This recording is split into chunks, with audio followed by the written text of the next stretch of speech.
6:45, this is the Sri Lanka Broadcasting Corporation. The news edited by Danushka Madhavala, read by Soundithavam. The loan scheme which benefits the small and medium-scale businessmen will be accelerated. CORP criticises the lack of progress in implementing directives issued to the Geological Survey and Mines Bureau.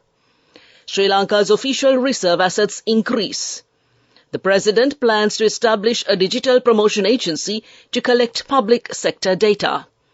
The Prime Minister praises Korean assistance to Sri Lanka. In foreign news, Ukraine ramps up operations as dam destruction blame game unfolds.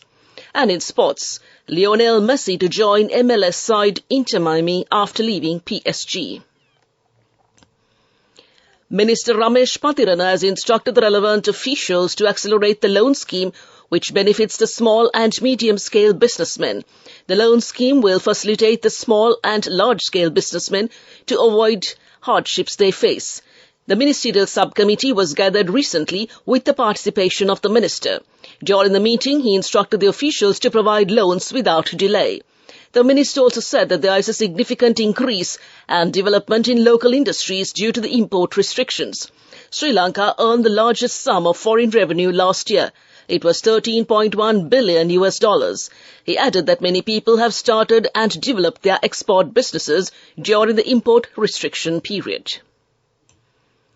Professor Ranjit Bandara, chairman of the Committee on Public Enterprise, took stern exception at the non-compliance of the Board of Geological Survey and Mines Bureau, that despite this being the third time it was summoned before the committee, no redress had been made for outstanding issues. The chairman especially voiced his displeasure at the fact that this entity had the unceremoniousness of having the highest number of public petitions against them amongst other public enterprises. The meeting commenced with the chairman being extremely critical of the fact that per the Auditor General's report, there was insufficient measures to rehabilitate lands that had been excavated. Further inquiries led to the understanding that the monetary consideration taken as security for land rehabilitation was found to be insufficient, resulting in the inability to rehabilitate the excavated lands. Direction was given to review the percentage that was charged as a security to ensure that it would be sufficient enough to cover the cost of rehabilitating excavated lands. The Central Bank of Sri Lanka says that Sri Lanka's official reserve assets increased by 26.2% to $3,483 million in May 2023, compared to $2,761 million in April 2023. This includes a swap facility from the People's Bank of China, $1.4 billion, which is subject to conditions on usability. In November last year, Sri Lanka's foreign reserves dropped to $1.58 billion.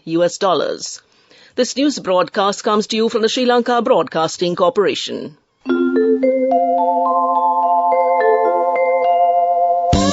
People's Bank Excelsior. Live the life you want.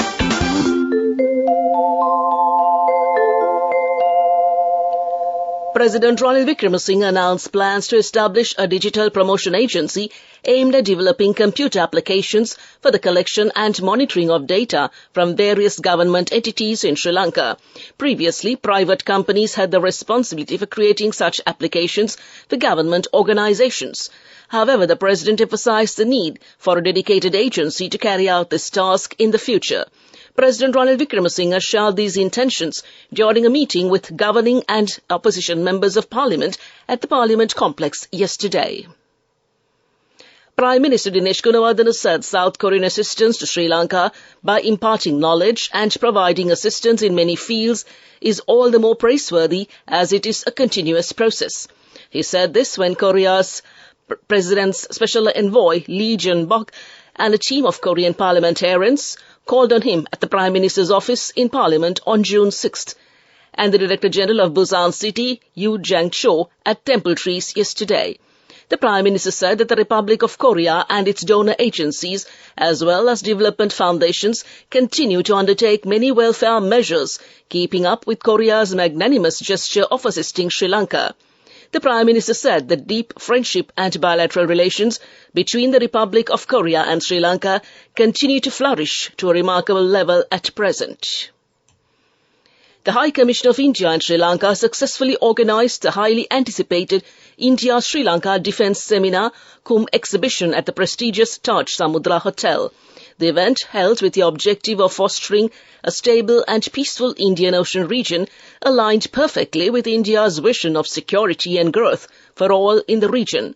Sri Lanka's State Minister for Defence, Premita Bandarattanakone, inaugurated the exhibition, marking a significant moment for bilateral cooperation between the two nations. The primary focus of the seminar was to identify potential areas of cooperation for economic revival, while simultaneously bolstering the capacity-building efforts of the Sri Lankan Armed Forces. The event attracted a diverse range of attendees, including government officials, defence industry experts and military personnel. One of the highlights of the seminar was a comprehensive exhibition showcasing cutting-edge capabilities and capacities in defence equipment manufacturing. The exhibition provided an invaluable opportunity for the public to gain first-hand experience with various state-of-the-art defence equipment on display. That concludes Local News. People's Bank Excelsior, a comprehensive banking services package with a branded checkbook as well as debit and credit card exclusively for you. People's Bank Excelsior, for professionals who dare to dream. The main news story is brought to you by Siddhalepa Vedamahatmya. The Sri Lankan ambassador to China, Dr. Palitha Kohana, was the chief guest speaker at the 1689th birth anniversary celebration of monk Faxian at the city of Lankan in Shaanxi. While marvelling at the incredibly arduous journey undertaken by Faxian, he welcomed the revival of the spirit of adventure, travel and discovery by today's inheritors of the Faxian tradition. He said that Sri Lanka was ready to welcome Chinese travellers in the same spirit as it had welcomed Faxian 1,600 years ago, and came to you in the main news story. The main news story was brought to you by Siddhalepa Vedamahatmya. Moving on to Watchlight, there's been a significant increase in the dengue cases reported within the last couple of months. Dr. Ananda Vijay Vikrama says that there is a risk of a dengue epidemic with the oncoming monsoon. He also mentioned that 60 to 70 patients come to the IDH hospital for treatment every day and that the number is growing rapidly. Therefore, he requests the general public to be alert on this matter and keep the home front clean.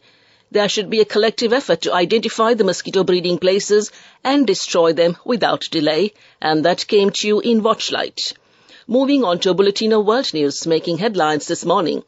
Ukraine ramps up operations as dam destruction blame game unfolds. Canada wildfires, millions advised to mask up due to intense smoke. And Prince Harry says he's taking legal action to stop hate towards him and Meghan. A surge in Ukrainian military operations, a flurry of cross-border raids by drones and armed groups, and a mystery over who blew up a dam that flooded swaths of land along the Dnipro River. Events are moving fast in Russia's war on Ukraine, now in its 67th week. The commander of Ukraine's ground forces, Alexander Skansky, said his soldiers were advancing in Bakhmut on Monday, after a lull of a few days. Malia said Ukrainian troops advanced as much as 1,600 meters north of Bakhmut, and as much as 700 meters in the south in a flanking maneuver. Russia claimed victory in Bakhmut on 21st May, and 9 days later, Ukraine admitted the city was in Russian hands after 10 months of bloody warfare. Millions of people in North America have been advised to wear N95 masks outdoors due to the poor air quality levels sparked by intense wildfires in Canada. New York will begin distributing free masks today. Canada has told people that people should wear a mask if they are unable to remain indoors. Officials warn that the dangerously smoky conditions are expected to persist into the weekend.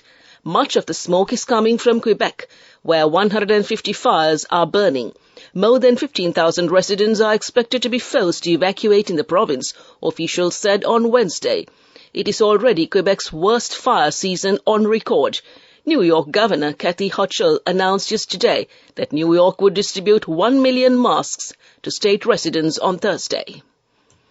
The Duke of Sussex has told a court he is suing the publisher of the Daily Mirror to stop absolute intrusion and hate towards him and his wife. Prince Harry was giving evidence against Mirror Group newspaper over illegal news-gathering claims, including phone hacking. He was choked up as he finished giving evidence for a second day and said it had been a lot. MGN denies it used illegal methods to gather stories about the Prince at London's High Court.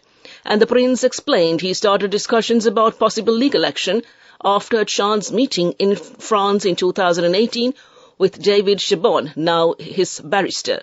The Prince said before then he had no concerns over any particular newspaper stories due to unlawful activity because it was all contained in the palace. Back to the headlines of the world news. Ukraine ramps up operations as dam destruction blame game unfolds. Canada wildfires, millions advised to mask up due to intense smoke. And Prince Harry says he's taking legal action to stop hate towards him and Meghan. With that, we conclude this bulletin of world news. Development News is brought to you by Vacancies for women from Deshakti Lanka for housemaids in Kuwait, Oman and Saudi Arabia for ages 23 to 58 years. Contact number 037 7500 500. The World Bank has raised its 2023 global growth outlook as United States, China and other major economies have proven more resilient than forecast, but said higher interest rates and tighter credit will take a bigger toll on next year's results. Real global gross domestic product is set to climb 2.1% this year, the World Bank said in its latest Global Economic Prospects report on Tuesday. That's up from a 1.7% increase forecast that was issued in January, but well below the 2022 growth rate of 3.1%. The development lender cut its 2024 global growth forecast to 2.4% from 2.7% in January, citing the lagged effects of central bank monetary tightening and more restrictive credit conditions that were reducing business and residential investment. That came to you in Development News. Vacancies for women from Deshakti Lanka for housekeepers, home cooks, caretakers and home nurses in Kuwait, Oman, Saudi Arabia and Singapore for ages 23 to 57 years. Salaries starting from 156,000 rupees. Interviews with foreign agents are now on. Come whether you have a passport or not. Branches, Colombo, Kurunagala, Anuradhapura and Matara. Contact number 037 500 500. Moving on to sports news, the Argentinian great Lionel Messi has said he will sign for Major League Soccer club Inter Miami after leaving French champions Paris Saint-Germain, snubbing a lucrative offer in Saudi Arabia. Inter Miami also teased the player's arrival in a social media video featuring various rumors about the superstar's next destination. The clip ends with Messi's name stylized in the club's colors. The MLS welcomed Messi's looming move to the league. A World Cup winner and serial champion considered by many as the greatest ever to play the game, Messi, 35, is one of the best-known athletes in the world. He will arrive in a league that does not enjoy the same level of popularity or intensity as European football, but one that has been home to many stars in recent years, including David Beckham, Zlatan Ibrahimovic and Lorenzo Insigne. And with that, we conclude sports news. Go ekakthiyana youth ekata life eke change ekata niyamata set wenna aswahagena dagapuhina habe karanna youth ekata niyamata set wenna friendship ekamenna. The all-new NSB Ithru account, NSB IAM, a plan for your dream. Business News, sponsored by National Savings Bank, the safest place for your money. CBL Samaposha has sponsored the Under-14 Inter-School Football Tournament for the 12th consecutive year. The tournament is scheduled to kick off later this month. The tournament is organized by the Sri Lanka Schools Football Association. Over 12,000 students will participate in this event. It includes 470 boys teams and 24 girls teams and came to you in Business News. Business News, sponsored by National Savings Bank, the safest place for your money. Go ekakthiyana youth ekata life eke change ekata niyamata set wenna aswahagena dagapuhina habe karanna youth ekata niyamata set wenna friendship ekamenna. The all-new NSB Ithru account, NSB IAM, a plan for your dream. On to economic news, China's exports have shrunk faster than expected in May, and its imports have fallen, albeit at a slower pace, amid a struggle to find demand abroad and sluggish domestic consumption. Exports from the world's second-largest economy fell 7.5% year-on-year in May, the biggest decline since January, and swinging from 8.5% growth in April. Imports contracted 4.5%, a slower pace of decline than the 7.9% in the previous month. That's economic news. Weather report. Showers or thundershowers will occur at times in the western and Sabragama provinces and in the Gaul and Marturu districts. Fairly heavy showers above 75 millimeters are likely at some places in the Sabragama province and in the Gaul, Marturu and Kalutara districts. Several spells of showers will occur in the northwestern province and in the Jaffna district. Showers or thundershowers will occur at a few places in the Uva and central provinces and in the Ampara and Batticaloa districts during the evening or night. Strong winds about 40 to 45 kilometers can be expected at times in the northern, north-central provinces and in the Hambantota, Puttalam and Trincomalee districts. To conclude this bulletin of news, a recap of the headlines. The loan scheme which benefits the small and medium-scale businessmen will be accelerated.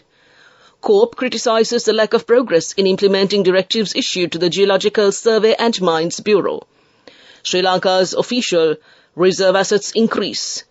The President plans to establish a digital promotion agency to collect public sector data. The Prime Minister praises Korean assistance to Sri Lanka. Ukraine ramps up operations as dam destruction blame game unfolds. And Lionel Messi to join MLS side Inter Miami after leaving PSG. With that, we conclude this morning's news broadcast.